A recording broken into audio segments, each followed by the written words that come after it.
ग्रामरू केही बाहर को न जिबा और ग्राम को केही न आसिबा पाई बारण कले सरपंच।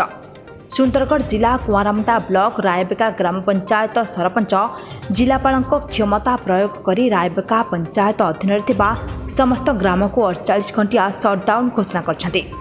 उक्त रायबेका थानार जड़े पुलिस कर्मचारी स्वाब टेस्ट पर पॉजिटिव चिन्ह होता फल ग्राम में भयर वातावरण सृष्टि होता जमापड़ी।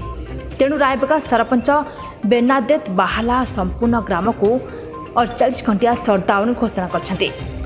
एही सटडाउन समय सीमा भितर ग्रामरू केही बाहर को और ग्राम बाहर काहाकू न आसवा पाई निवेदन करने सहित सामाजिक दूरता रक्षा करने, मास्क व्यवहार करने और अति जरूरी काम नथिले घरू न बाहरिबा पाई निवेदन करबा बेले एपटे कोरोना पॉजिटिव थिबा व्यक्ति ट्रैवल हिस्ट्री जांच करा जाउछि।